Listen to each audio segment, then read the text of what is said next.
incriminating evidence. No. I mean, it was just the fraternity planned the party. It's not like it actually happened. The university got wind of some liquor delivery. Well, why didn't the fraternity just move the party someplace else? So what if the university found out about it? They wouldn't have put their chapter in jeopardy. All right, so Maddie's story about being raped at the fraternity? Didn't happen.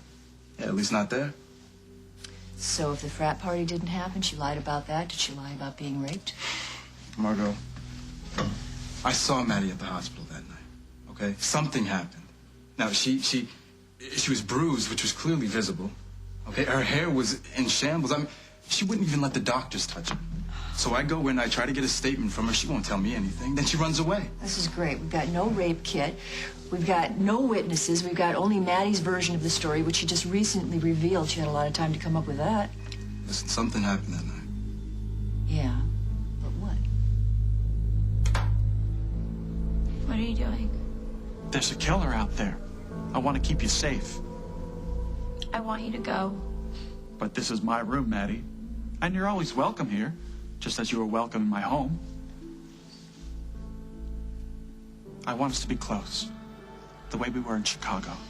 I don't know. Where do you think you're going? To find my sister. The police told us to keep a close eye on you. Eve wants you to stay here with me. And if she knew the truth? Everybody knows how much I care about you, Maddie, and that you care about me. No, I don't care about you. I hate you. No. You've missed me. No. Admit it. No. Yes, ever since I've arrived, you haven't stopped thinking about it. I don't want you anywhere near me. No, you say that, but you don't mean it. Just get away from me. Why are you Don't acting like touch this? me. Because you raped me. You raped me.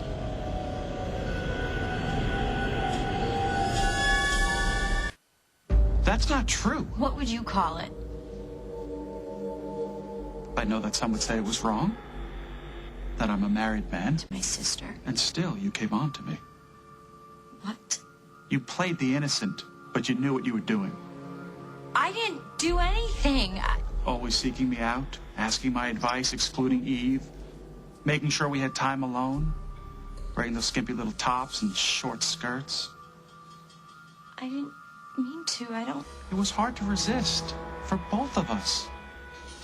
But what we shared, when we finally could admit it, when we finally could just give in to what we both wanted. I didn't want you touching me like that. You were an experience. I had to show you. You hurt me. I said no. Maddie likes to play pretend.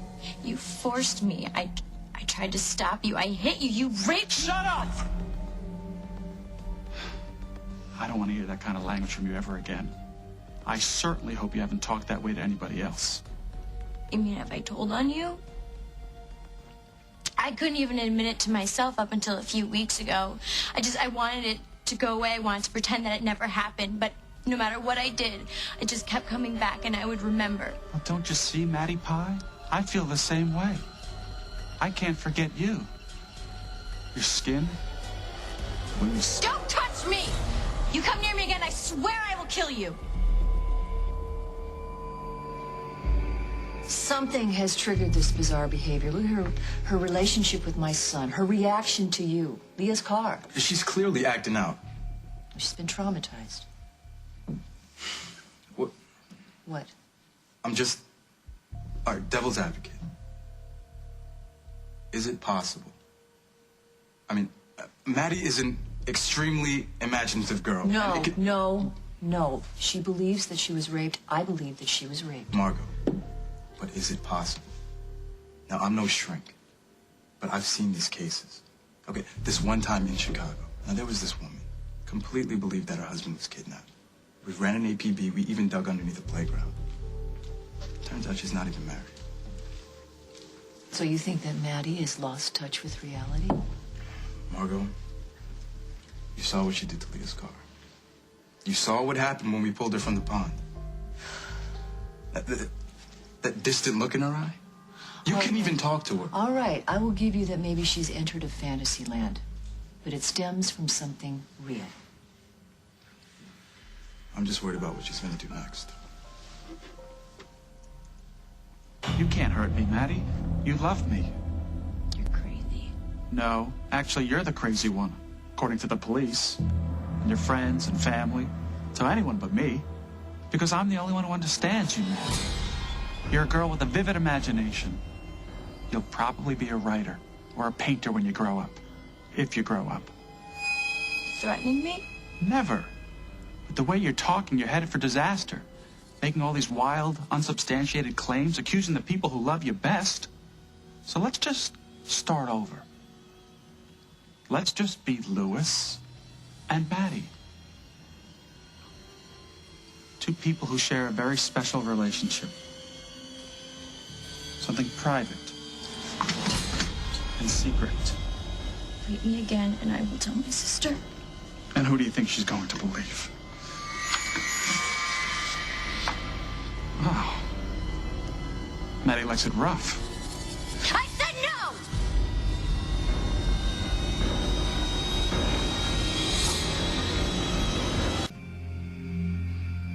You don't have it in you. Try me.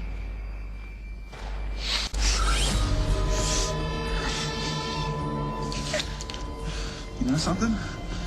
I like you better like this. You're gonna pay for that.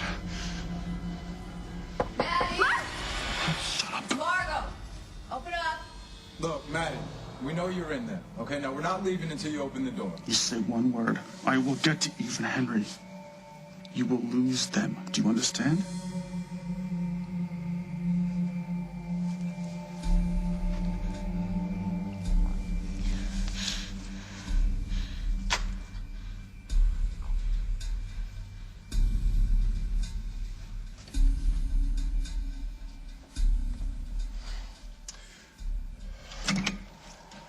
Hello, Detective. Officer. Lewis? Maddie? What's going on here?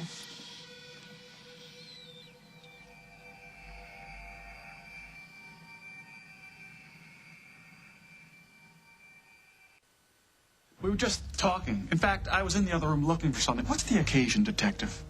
Maddie, we have some questions for you. About what? Please tell me there's been a break in the case. We're all as jumpy as cats.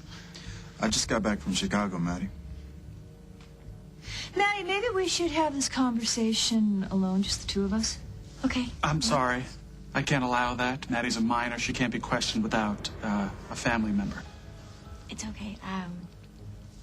I will go down to the station with you, just you and me. Let her just run off like that. She's here.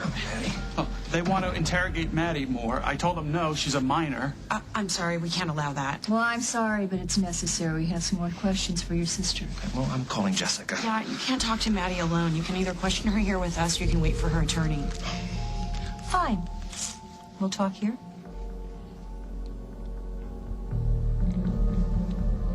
I'm not going to give up on my marriage.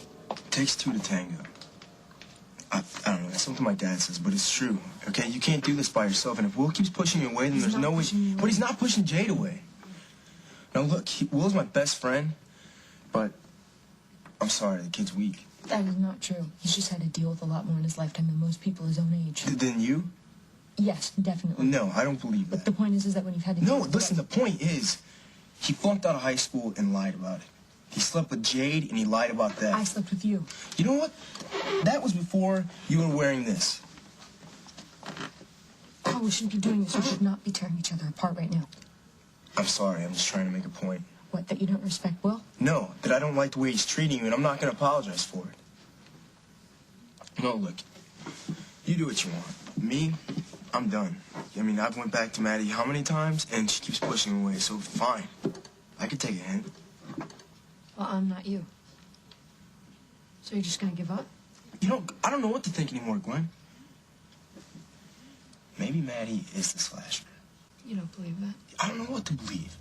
But I know that I'm sick of it, being turned down, and I'm tired of looking over my shoulder, and every time I pick up the paper, someone else I know is dead. You know, I just want to hang out with my friends and enjoy what's left of my summer. And you can do that even though Maddie's in trouble? She won't let me in. I don't know, Casey. I can't give up on Will or Maddie, and I don't think that you can either. Well, it seems we lost round one. The skinny slut is pulling out all the stops. So she's still there. Will is taking her out on the town to spite me because I told him that he's ruining his life. Hey, Miss R. You want a mocha, right? Yeah, thanks. Can I get you something? No, thank you. Ordinarily, I would recommend fighting fire with fire, but this is no way to get my son back. I told you this was gonna be a bad I wasn't talking to you, young man. Look, we're just friends, and Casey's not the problem. Will is, and right now there's nothing that any of us can do about that. So, thank you for trying. Really, I mean that, and I will talk to you later.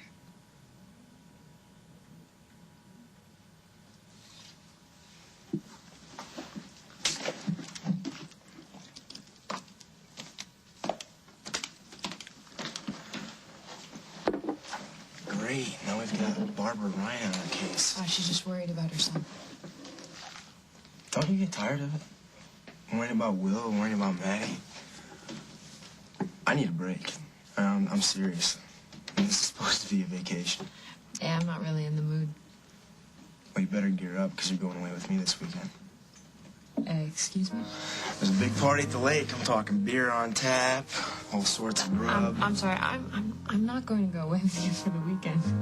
I'm not asking you on a date. I'm just asking you to go away and relax for a couple of days. You know, have some fun. You remember how to have fun, right?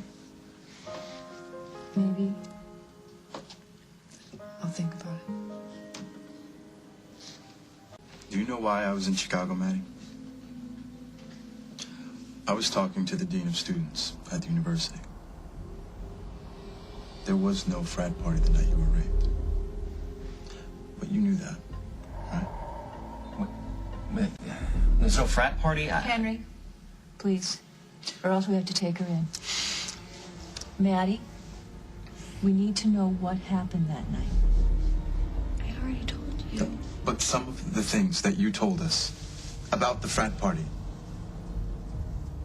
that wasn't true. Maddie, were you sexually assaulted? Yes. And you sure? It wasn't some fantasy or part of the whole frat party story? No, it happened.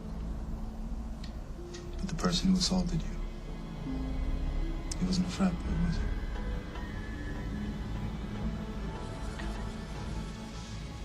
Maddie, we need to know who hurt you. Who was it?